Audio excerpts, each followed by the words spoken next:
Bonjour mon cher frère, ma chère sœur, que la paix du Seigneur Jésus soit sur ta vie et sur ta famille aujourd'hui et pour toujours. Ici le pasteur Antonio Junior vous parle. Et je suis ici aujourd'hui encore pour prier pour toi, pour t'apporter une parole d'encouragement. Et aujourd'hui, je suis sûr que des miracles vont se produire. Je veux te raconter un peu de ma vie, de la transformation que Dieu a faite en moi pour te montrer qu'il peut aussi le faire dans ta vie. Amen. Tu n'es pas différent de moi. Et la porte de la grâce est ouverte à tous ceux qui veulent entrer. Amen.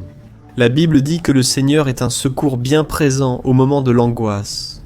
Alors, si tu es arrivé sur cette vidéo avec le cœur triste, abattu, ayant besoin d'un miracle, ne désespère pas, ne te décourage pas, crois que le Seigneur agit dans ta vie. Tout est sous son contrôle. Et je suis sûr que tu n'es pas ici par hasard. Si tu es nouveau ici, je veux te souhaiter la bienvenue et te demander de t'abonner à ma chaîne. Active la cloche de notification et j'en profite aussi pour t'inviter à devenir membre de la chaîne. Juste sous la vidéo, à côté du bouton s'abonner, il y a un bouton appelé devenir membre. Dès que tu peux, clique sur ce bouton pour en savoir plus. Cet espace membre est un endroit où j'écris des messages pour la communauté. Hier même, j'ai répondu à une question très importante et le but de cet espace membre est que tu puisses aider. Les institutions caritatives soutenues par moi sont des institutions qui font vraiment la différence. Elles sont chrétiennes et, pour cette raison, elles n'apportent pas seulement la nourriture physique, mais aussi la nourriture spirituelle. D'accord, vous pouvez faire partie de cette œuvre merveilleuse et transformer des vies avec une contribution symbolique, mais qui, sans aucun doute, fera la différence. Amen frère. Pour commencer avec le message d'aujourd'hui, je souhaite lire avec vous un passage de la deuxième lettre aux Corinthiens, où l'apôtre Paul s'exprime ainsi. Le Seigneur m'a dit, « Ma grâce te suffit, car ma puissance s'accomplit dans la faiblesse. C'est pourquoi je me glorifierai encore plus volontiers de mes faiblesses, afin que la puissance du Christ repose sur moi. C'est pourquoi, pour l'amour du Christ, je me réjouis dans les faiblesses, dans les insultes, dans les besoins, dans les persécutions, dans les angoisses, car lorsque je suis faible, c'est alors que je suis fort. » Amen, regardez ça, frère, quelle chose merveilleuse ici. L'apôtre Paul raconte l'expérience qu'il a eue avec Dieu. Et nous savons tous que l'apôtre Paul est l'un des plus grands exemples de transformation de vie. Dans toute la Bible, il est passé de persécuteur des chrétiens à prédicateur de l'évangile. L'un des plus grands leaders chrétiens jusqu'à aujourd'hui. Et il est un modèle à suivre pour nous tous qui avons donné notre vie à Jésus. Mais il y avait quelque chose dans la vie de Paul qui le dérangeait beaucoup. La Bible ne dit pas exactement ce que c'était. Mais nous savons que c'était quelque chose qui blessait tellement son cœur qu'il a demandé 3 fois à Dieu d'enlever cette épine de sa vie. Mais la réponse du Seigneur à sa demande a été non. Et Dieu avait une raison de ne pas répondre. La prière de Paul, c'est que c'est à travers cette faiblesse que la puissance du Seigneur était en train d'être perfectionnée. Dieu augmentait la puissance dans sa vie, dans son ministère. Et dès que Dieu lui a expliqué cela, Paul a compris d'une manière si forte qu'il ne s'est plus plaint autant. C'est qu'il a dit que maintenant, il se réjouirait, c'est-à-dire qu'il ressentirait du plaisir et du bonheur, même dans les pires circonstances.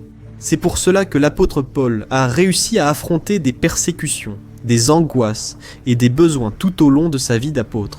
Sans perdre sa foi en Jésus, Paul a appris à voir sa faiblesse comme une occasion de glorifier le Seigneur, une occasion de prêcher l'Évangile. Et il est même allé jusqu'à dire qu'il était fier de ses marques, de ses blessures, parce que cela montrait qu'il participait aux souffrances du Christ. Et en plus de cela, il a commencé à ressentir du plaisir en sachant qu'il accomplissait la volonté du Père. Il utilisait ses faiblesses, ses difficultés pour renforcer la foi des autres chrétiens. En comparant ses luttes à sa dépendance envers Dieu, Paul a encouragé de nombreux chrétiens et continue d'encourager aujourd'hui à rester debout. Et je m'identifie beaucoup à l'apôtre Paul. Si vous connaissez mon témoignage de vie, vous savez que je n'ai pas eu une adolescence très facile. Je ne connaissais pas Jésus, et jusqu'à mes 18 ans, je n'avais jamais lu la Bible. Je ne savais rien sur la parole du Seigneur. Et comme je n'avais pas le Saint-Esprit, je n'avais pas la connaissance de la parole. Peu à peu, j'ai commencé à sortir dans le monde. Je sortais les week-ends, et je restais jusqu'à l'aube à beaucoup boire. Je fumais beaucoup, j'ai même touché à la drogue. Et si cela ne suffisait pas, j'aimais beaucoup l'ésotérisme, tout ce qui touchait à l'occultisme, j'aimais ça. Alors, dans mon armoire, j'ai enlevé tous les vêtements que j'avais, et j'y ai construit un autel. Il y avait un crâne, il y avait des bougies allumées, il y avait... Gnomos, bruxos, fadas. Église, frère. J'adorais tout ce qui concernait l'occultisme. J'ai donc changé d'apparence. Et à mon adolescence, j'ai commencé à porter des vêtements sombres. Mes vêtements devaient être déchirés, tout devait être noir. Et j'ai commencé à me vernir les ongles en noir. Je les laissais pousser. Et j'ai mis 8 boucles d'oreilles à mes oreilles. Et c'est alors que, quand je me suis converti, j'ai donné ma vie à Jésus. J'ai laissé tout mon passé, j'ai quitté cette vie. Vícios, de pecados. Et j'ai jeté toutes les images que j'avais. Ces images de gnomes, de sorciers. J'ai commencé à mieux m'habiller. J'ai arrêté de me vernir les ongles. Et j'ai cessé de porter des boucles d'oreilles. Mais une chose intéressante, c'est que ces boucles d'oreilles que je portais étaient en fait, et à cause de cela, les trous dans mes oreilles étaient plus grands. C'est intéressant que ces trous existent encore aujourd'hui. Si je perce ici, la boucle d'oreille passera sûrement. Je ne vais pas le faire, mais c'est intéressant que ces trous. Ils me rappellent toujours d'où Dieu m'a sorti. Chaque fois que je me regarde dans le miroir et vois ces trous dans mon oreille. Je me souviens de ce passage de la Bible dans 2 Corinthiens chapitre 5 qui dit que celui qui est en Christ est une nouvelle créature. Les choses anciennes sont passées. Voici que tout est devenu nouveau. Alors ce ne sont que des cicatrices sur ma peau pour me rappeler ce que Dieu a fait, de ce dont il m'a guéri, il m'a transformé. Je ne... Sei quais são as cicatrizes que Deus deixou na sua vida, mas tudo isso é importante para que você se lembre. Artiste, ennuyeux. Você não pertencia a Deus. Dia você estava perdido e você foi achado. E o apóstolo Paulo... Grand. Les descriptions de sons et les dernières. Ele eram marcas de sofrimento, marcas... Il tirait. Il prenait de la fan enchantée l'esprit qu'il avait. Pour encourager maintenant les frères à ne pas agir dans la désobéissance comme il l'a fait. Frères, je sais que souvent nous avons honte du passé. Mais Dieu veut utiliser ces difficultés, les hontes du péché, les tristesses du monde, pour que nous puissions encourager d'autres personnes. Et peut-être que tu traverses des moments difficiles, et maintenant tu te demandes, mais pourquoi le Seigneur a-t-il permis cela? Pourquoi le Seigneur a-t-il voulu que je passe par tout cela? Frère, je n'ai pas toutes les réponses, mais je peux te dire une chose, Dieu permet tout cela pour fortifier notre foi, pour que notre caractère soit transformé, pour que Dieu nous apprenne à marcher par la foi et non par ce que nous voyons. Et une chose dont nous devons être sûrs, c'est que toutes ces épreuves ne durent pas pour toujours. Tout désert que tu traverses prendra fin un jour. Et c'est pour cela que la Bible dit, dans le psaume 34, verset 19, que le serviteur de Dieu traverse beaucoup d'afflictions, mais le Seigneur le délivre de toutes. Cela veut-il dire que les situations difficiles que vous traversez aujourd'hui n'existeront plus demain? Amen. C'est pourquoi continue à avancer. N'abandonne pas ta foi. Em Jesus, você pode estar passando por vale hoje, você pode estar no fundo do poço, mas Deus vai te tirar dessa situação. Deus vai renovar, vai restaurar. Fais-le, je te veux. Le poisson qui a fait beaucoup de merde, c'est ça.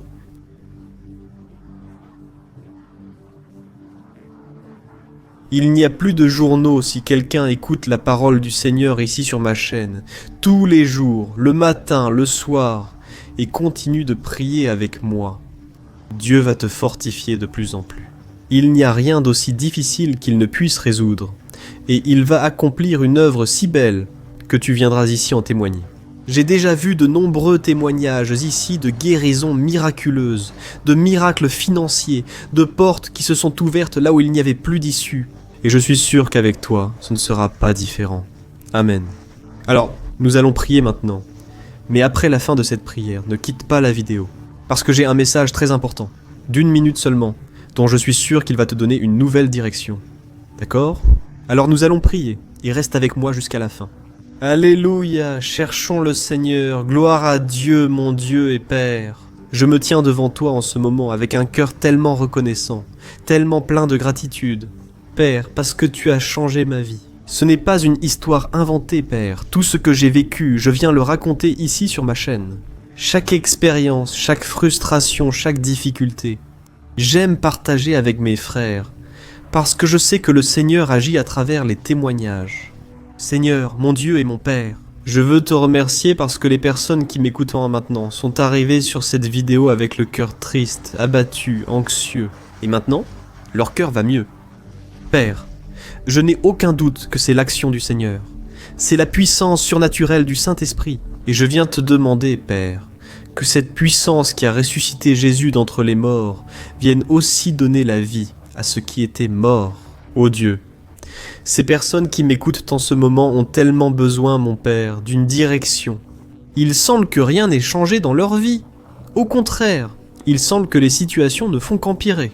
Mais Seigneur, nous continuerons de regarder Jésus. Nous croyons que notre foi est fondée sur l'auteur et le consommateur de toutes choses, qui est Jésus-Christ. Et Jésus est vivant. Il est le même hier, aujourd'hui et éternellement. Et c'est en son nom que nous chassons toute perturbation, toute oppression maléfique. Nous n'acceptons aucune œuvre du diable contre nous. Au nom de Jésus. Satan bat en retraite. Tu n'as aucun pouvoir contre notre famille pour nous faire partir. Nous ne partirons pas. Nous ne partirons pas. Non, nous ne partirons pas à cause de cela. Eita. Em nome de Jesus, todos os planos contrários à vontade do Senhor para nós. Nós repreendemos toda doença, todo problema, todo monte que se levanta contra nós. Ne le mentionne pas. Jesus, nós cancelamos. Se causer là-bas. Et zi. Todo ciúme, todo olho gordo. Tu comprends? On a annulé et rejeté. Au nom du Seigneur Jésus, ô mon Père, ta parole dit que le Seigneur manifeste ta puissance dans notre faiblesse, Père. Beaucoup de ceux qui m'écoutent maintenant sont faibles, affaiblis, sans espoir. C'est pourquoi je te demande, Seigneur, que tout comme tu l'as fait avec l'apôtre Paul, tu le fasses aussi avec nous. Ô Dieu, ta grâce nous suffit, elle est suffisante pour nous. Et c'est pourquoi nous nous approchons de toi avec foi, croyant que le Seigneur est en train de nous fortifier. À partir de maintenant, Père, accorde-nous une journée victorieuse, une journée de bénédiction, et que le Seigneur nous préserve de toute mauvaise nouvelle, de nouvelles de défaite, afin de fortifier notre foi dans le Seigneur. Qu'à partir d'aujourd'hui, mon Père, nous remplissions notre esprit uniquement de bonnes pensées, des pensées qui nourrissent notre foi, et que de nos lèvres, ô Père, ne sortent que des paroles de bénédiction, jamais de malédiction. Père, pardonne-nous pour nos plaintes et nos paroles contre le frère ou la sœur. Père, au nom de Jésus, que de nos lèvres ne sortent que des prophéties, des paroles prophétiques de bénédiction et de victoire. Et en ce moment, moi, en tant que ministre de l'Évangile, je déclare la paix, la bénédiction, des portes ouvertes sur tous ceux qui m'écoutent. Père, au nom de Jésus, je déclare la guérison, la délivrance et la direction du Seigneur. Ah, oh mon Dieu, je crois que le Seigneur ouvre des chemins devant nous. Maintenant, je crois, mon Père, que la joie va remplir le cœur de beaucoup de ceux qui m'écoutent. Des cœurs qui étaient tristes, où rien ne marchait. Je prophétise qu'à partir de maintenant, les choses vont commencer à couler. Des personnes qui étaient au chômage trouveront du travail, commenceront à produire. Des personnes qui étaient alitées commenceront à se lever par la foi et n'accepteront plus les accusations, les mensonges et les tromperies de Satan. Au nom de Jésus, mon Père, visite cette personne maintenant avec tes anges et ta lumière divine. Au nom de Jésus, c'est ainsi que je prie et je te remercie déjà. Amen, gloire à Dieu.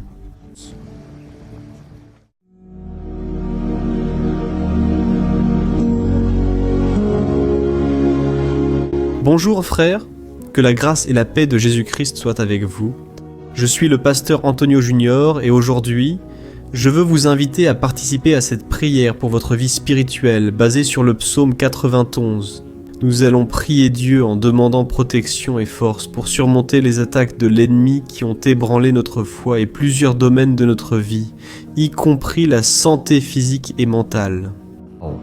Avant de commencer à prier, j'aimerais que vous laissiez ici votre demande. Et souvenez-vous de quelqu'un avec qui vous pouvez partager cette vidéo. La bénédiction de Dieu doit être partagée. Nous ne pouvons pas la garder seulement pour nous et je suis sûr que cette prière d'aujourd'hui va marquer votre vie pour toujours. Vous qui traversez des épreuves, vous allez comprendre la profondeur de ce psaume. Et peut-être que vous vous demandez, mais pasteur, pourquoi le psaume 91, qu'a-t-il de si important ? Esse- Et je vais vous montrer aujourd'hui. C'est l'un des psaumes les plus connus de toute la Bible. Et il y a une raison à cela. Même ceux qui ne sont pas chrétiens ont déjà entendu parler de ce psaume, ou l'ont déjà lu à un moment de leur vie. Il est très courant de voir dans les maisons et les entreprises la Bible ouverte à ce psaume 91, comme s'il s'agissait d'un genre d'amulette de protection. Dans certains endroits, la page est même jaunie, à force d'être restée ouverte si longtemps. Mais souvent, la personne ne lit même pas la Bible, elle laisse simplement ce psaume exposé. Mais la vérité, c'est que le psaume 91 est bien plus profond que ce que nous imaginons. Et nous ne pouvons comprendre sa véritable signification que lorsque nous le regardons avec un regard spirituel. Si nous faisons cela, nous comprendrons qu'il s'agit de l'une des prières les plus puissantes de toute la Bible. Amen. Alors, j'ai l'intention de lire avec vous tout le psaume, mais nous allons le faire par parties. Nous allons d'abord lire les versets 1 et 2, et prier en nous basant sur eux, puis nous continuerons avec les autres versets, pour que vous compreniez mieux ce qui est écrit. Et avec cela, nous allons prier pour des domaines spécifiques de votre vie, d'accord ? Pour commencer, nous allons lire le psaume 91, le verset 1 et le verset 2, qui disent ceci : « Celui qui habite dans l'abri du Très-Haut et se repose à l'ombre du Tout-Puissant, puissant, peut dire au Seigneur : Tu es mon refuge et ma forteresse, mon Dieu en qui j'ai confiance. » Nous ne savons pas exactement si l'auteur de ce psaume traversait des persécutions ou des épreuves, ou s'il a reçu une prophétie de Dieu à transmettre à nous tous. Mais, quel que soit le motif, le point central est clair. Nous devons chercher notre sécurité en Dieu. Il est notre refuge et notre forteresse contre tout type de mal. Et si nous cherchons le Seigneur de tout notre cœur et que nous avons confiance en lui, nous ne serons jamais déçus. Aucun ennemi ne sera capable de détruire la forteresse qui est la présence de Dieu en nous. Amen. Et maintenant que nous avons compris cela, nous allons prier ensemble. Si tu peux, ferme les yeux et prie ainsi avec moi. Seigneur mon Dieu et mon Père, nous nous plaçons maintenant en ta présence pour implorer ta protection, surtout pour notre vie spirituelle. Dieu, nous avons affronté tant d'épreuves. L'ennemi a parlé à notre cœur, disant que les problèmes sont insupportables et que nous n'allons pas y arriver. Mais maintenant, nous tournons nos regards vers toi. Nous croyons que tu es celui qui a la paix que le monde ne peut offrir. Mets cette paix en nous maintenant, car nous en avons besoin, Seigneur Jésus. Sans cela, nous ne supporterons pas les épreuves que nous avons affrontées. Rappelle-nous, ô Père, que le seul endroit où nous pouvons trouver le repos et la vraie paix, c'est sous tes mains. C'est là que se trouve le refuge, la forteresse dont nous avons tant besoin. Et nous croyons qu'à l'ombre du Tout-Puissant, il y a du repos et du rafraîchissement pour notre âme. Apprends-nous, Seigneur, à avoir confiance en toi et à nous reposer dans tes bras. Nous remettons maintenant entre tes mains nos préoccupations, nos peurs et nos angoisses. Ô mon Père, je sais que beaucoup de personnes en ce moment sont en dépression, sont en deuil, angoissées, avec leur corps montrant des signes de fatigue et d'anxiété incontrôlables.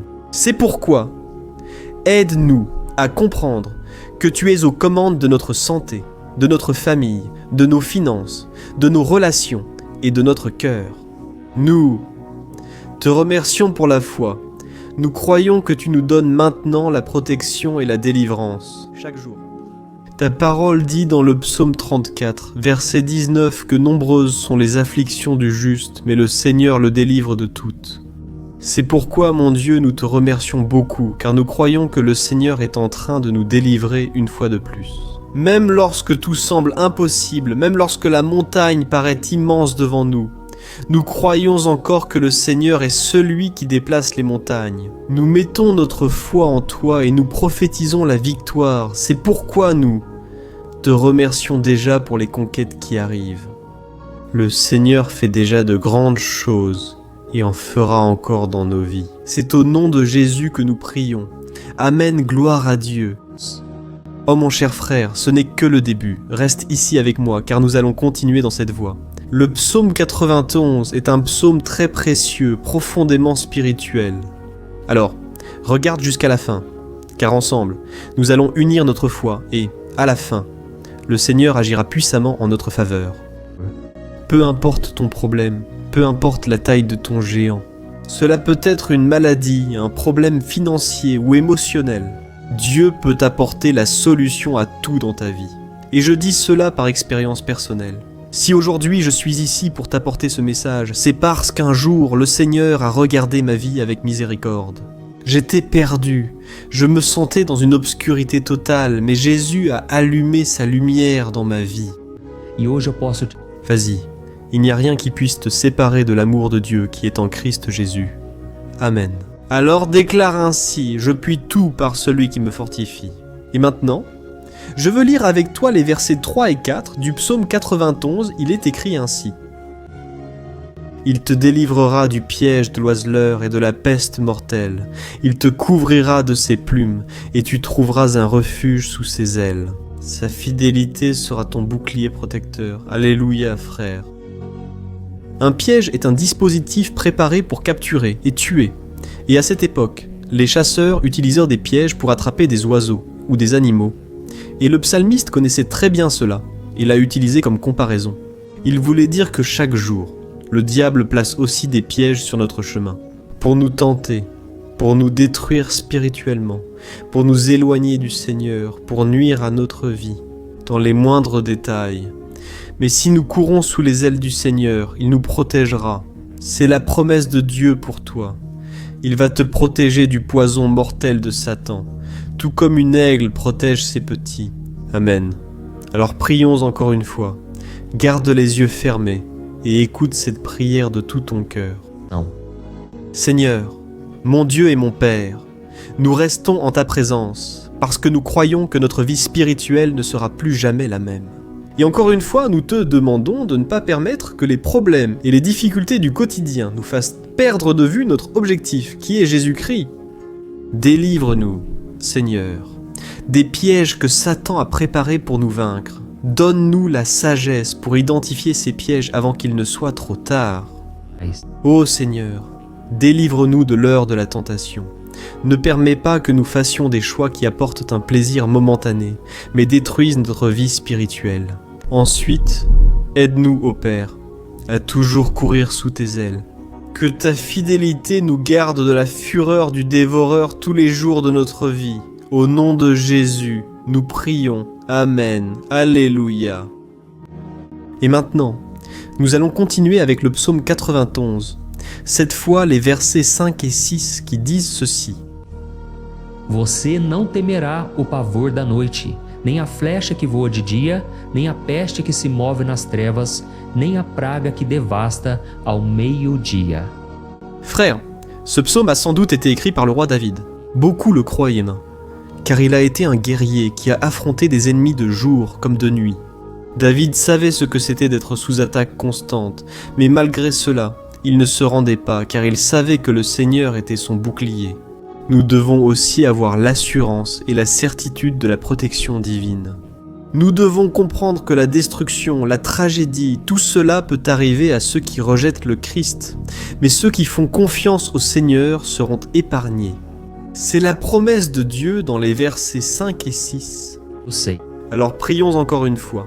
Je suis sûr que la présence du Seigneur apaise déjà ton cœur, qu'elle te prépare déjà à ce qui va arriver, à ce que le Seigneur a pour ta vie. Alors, prions. Seigneur, mon Dieu et mon Père, nous te demandons maintenant de nous protéger des flèches lancées par Satan contre nous et contre nos familles.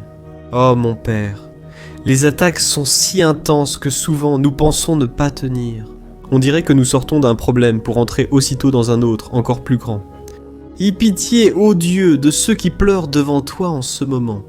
Va à la rencontre de ce jeune qui est en dépression. Va à la rencontre de cette personne qui est hospitalisée, de cette mère désespérée, de ce père de famille qui ne sait pas comment il va subvenir aux besoins de sa maison. Oh mon Père, ravive. La foi de ces personnes leur donne la persévérance, la même que David a eue face aux batailles, face aux géants. Ne permets pas, mon Dieu, que la peur ferme nos yeux. Nous voulons rester fermes en regardant seulement vers toi, ô mon Dieu. Les difficultés ont été si grandes. Le vide, la tristesse, l'amertume nous font souvent croire que la vie n'a plus de sens. Mais Seigneur, je te demande ici et maintenant, bénis chaque personne qui écoute cette prière et enlève d'eux, mon Père, toute pensée de mort, toute pensée négative, car rien de tout cela ne vient de Dieu, un Dieu d'amour qui n'a que de bonnes pensées à notre égard. Amen de Jésus, au nom de Jésus, Amen, gloire à Dieu, frères. Maintenant, nous allons continuer dans ce psaume, si beau et béni, et je crois qu'après avoir lu le psaume 7 et 8, tu auras encore plus la certitude que Dieu est avec toi. Tu peux en être sûr. Les versets 7 et 8 disent « Ainsi, 1000 pourront tomber à ton côté, 10 000 à ta droite, mais rien ne t'atteindra. Tu regarderas simplement, et tu verras le châtiment des méchants. » Amen, amen, amen, frère. Ce verset est très souvent cité, mais les gens oublient parfois un détail très important. Cette promesse est uniquement pour ceux qui sont en présence de Dieu. Celui qui s'éloigne de lui perd la protection du Seigneur. La Bible dit que l'ange du Seigneur campe autour de ceux qui craignent Dieu, et il les délivrera. Alors frères, nous ne pouvons pas perdre la crainte du Seigneur. Nous ne pouvons pas sortir de la protection de Dieu. Nous ne pouvons pas être éloignés. Et alors, quand nous les regardons, nous remarquons une chose. On dirait que la vie va de mal en pis.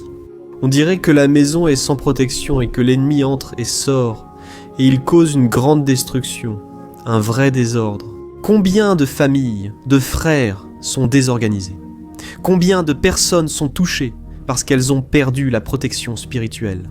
Si tu t'identifies à ces personnes, si tu fais partie d'une famille qui a subi beaucoup d'attaques et qui a été touchée, je veux que tu pries en toute conscience. Crois qu'en ce moment, beaucoup peuvent tomber à tes côtés.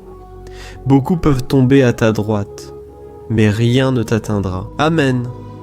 Alors prie avec foi, avec la certitude que les anges du Seigneur viennent vers toi. Prie ainsi, Dieu éternel. Nous avons vu des milliers être vaincus chaque jour parce qu'ils rejettent ta parole et s'éloignent de ta présence. Mais nous, Seigneur, nous voulons rester fermes. Ne permets pas qu'aucun de tes enfants ne se perde en chemin. Garde-nous, Seigneur, afin que nous ne soyons pas atteints comme les impies. Répands ton onction sur tous ceux qui participent à cette prière. Envoie tes anges, Seigneur, même sur ceux qui ne vont pas à l'église.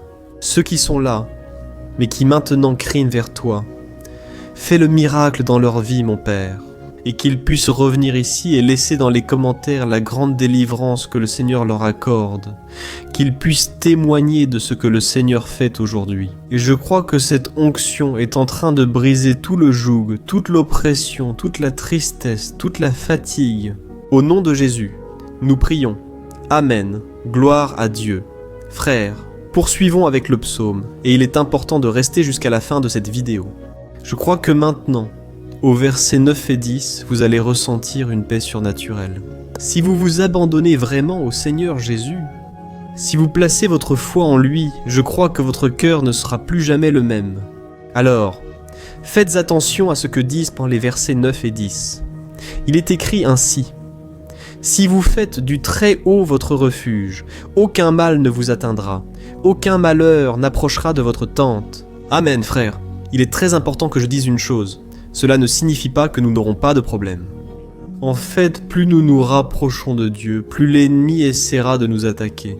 Cependant, comme je l'ai mentionné, si nous faisons confiance au Seigneur et le prenons pour refuge, aucun malheur n'arrivera dans votre vie et vous n'aurez pas à craindre les mauvaises nouvelles.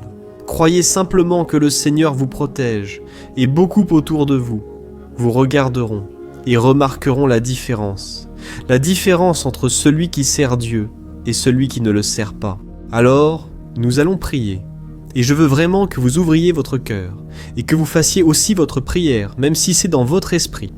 La Bible dit très clairement qu'avant que notre parole ne sorte de notre bouche, Dieu la connaît déjà complètement. Et tout comme Anne, dans l'Ancien Testament, elle a prié sans parole.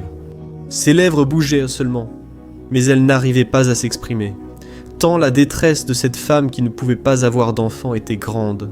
Mais elle a prié, Et cette nuit-là, Dieu lui a accordé la grâce et elle est devenue une mère joyeuse d'enfants. Le Seigneur a ouvert son sein, et je crois que, de la même manière, tous ceux qui ne portent pas de fruits, tous ceux qui n'avancent pas. Aujourd'hui, ce cycle prend fin ici. Au nom de Jésus, approprie-toi de cela, et prie ainsi avec moi. Prions. Père bien-aimé, nous te remercions pour notre vie, même au milieu des difficultés, au milieu des batailles que nous affrontons. Et nous voulons te demander maintenant, ô Père, reste notre refuge et salut. Que le sang de Jésus-Christ, versé sur la croix, nous purifie de tout péché. L'ennemi connaît nos faiblesses, Seigneur, mais lorsque nous avons confiance en toi, aucun mal ne nous atteint. Car ta parole nous dit dans Romains 8, versets 30 et 1, que si Dieu est pour nous, qui sera contre nous? Et si le Seigneur agit, qui pourra l'en empêcher? Personne. Alléluia. Ô mon Père, merci Seigneur pour ce moment spécial. Nous recevons ce que le Seigneur nous donne déjà. La paix que ce monde ne connaît pas. La paix qui dépasse toute compréhension. Garde-nous dans cette paix. Et jusqu'à la fin de cette vidéo, mon Dieu, nous nous approprions que le Seigneur est déjà en train de libérer la bénédiction à notre égard. Alléluia frère. Maintenant, nous allons lire du verset 11 au verset 13 qui dit ceci. « Car il donnera des ordres à ses anges à ton sujet, afin qu'ils te protègent dans toutes tes voies. Ils te porteront sur leurs mains, afin que ton pied ne heurte aucune pierre. Tu marcheras sur le lion et la vipère, tu fouleras le lion puissant et le serpent. » Amen, ô mes bien-aimés, la sollicitude de Dieu est si grande qu'il envoie des anges pour nous garder. La Bible dit dans Luc chapitre 22 que lorsque Jésus était là, il souffrait de l'angoisse, le combat de la chair contre l'esprit. C'était le moment le plus difficile de sa vie. Et même si les disciples n'étaient pas avec lui à ce moment-là, après tout, il dormait. Mais la Bible dit que l'ange du Seigneur est venu vers le Christ et l'a fortifié de la même manière. Toi qui souffres en ce moment, toi qui as une grande douleur dans le cœur, toi qui penses que tu ne peux plus supporter, crois qu'en ce moment, le Seigneur envoie des anges. Il donnera des ordres à ses anges à ton sujet, pour qu'ils te protègent sur tous tes chemins et te tiennent par la main. Alléluia, toi tu écraseras la tête du serpent. Tu vaincras tout le mal qui s'est levé contre toi et contre ta famille. Alors, nous allons prier maintenant. Nous sommes déjà en train de terminer le psaume. Mais s'il te plaît, ne pars pas pour que la bénédiction du Seigneur repose sur toi à tout moment. Prie ainsi avec moi, Seigneur, mon Dieu et mon Père. Les batailles spirituelles ont été si difficiles qu'il y a des moments où nous pensons que nous n'allons pas tenir le coup. C'est pourquoi nous crions « Ô Dieu, envoie tes anges, maintenant, donne-leur des ordres, Père, pour qu'ils nous protègent sur tous nos chemins, qu'ils nous gardent, nous guident et nous fortifient. Ô mon Père, seuls, nous n'y arrivons pas, mais avec tes anges à nos côtés, nous pouvons écraser la tête de l'ennemi et avancer fermement vers l'éternité. Ta parole dit que le Seigneur envoie ses anges pour protéger ceux qui vont hériter du salut. Et nous nous approprions cette promesse. Même si nous ne pouvons pas voir ce qui se passe dans le monde spirituel, nous croyons que le Seigneur nous protège et nous accorde des délivrances. Voilà pourquoi je te demande, mon Père, bénis-nous. Chaque personne qui participe à cette prière, protège-les de toute chute, tromperie et mensonge de Satan. Au nom de Jésus, nous prions. Amen. Gloire à Dieu. Et maintenant, frères, nous arrivons au dernier verset du psaume 91. Nous allons lire les versets 14 à 16. Qui dit ceci? Parce qu'il m'aime, je le délivrerai, je le protégerai, car il connaît mon nom. Il m'invoquera, et je lui répondrai, et dans l'adversité, je serai avec lui. Je le délivrerai, et je le comblerai d'honneur. Je lui donnerai une longue vie, et je lui montrerai mon salut. Amen, gloire à Dieu, frère. Jésus a dit que quiconque vient à lui, il ne le rejettera jamais. Alors, rien ni personne ne peut te retirer des mains du Seigneur. Il t'aime vraiment. Il a déjà montré et prouvé son amour pour toi. Quand le Christ est allé jusqu'au bout, quand le Christ a souffert pour tes péchés, quand il a versé son sang pur et sans tache parce qu'il n'avait pas de péché, mais il a fait cela par amour pour toi, et c'est lui-même qui te protège maintenant. Je vais te sauver, je vais te protéger, je vais te donner une réponse, et dans l'adversité, je serai avec toi pour te délivrer, alléluia. Alors crois en cette merveilleuse promesse du Seigneur et fais cette dernière prière avec moi. Prie ainsi. Seigneur mon Dieu et mon Père, nous te remercions parce que tu nous as soutenus jusqu'ici.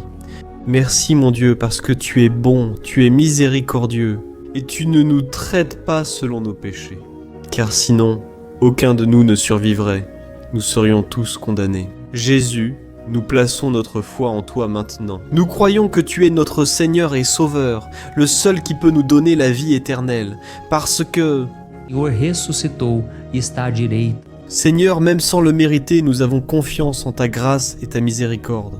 Et je te demande ici et maintenant, Père, que chacune de ces personnes puisse être un témoin vivant, afin que d'autres puissent aussi te connaître.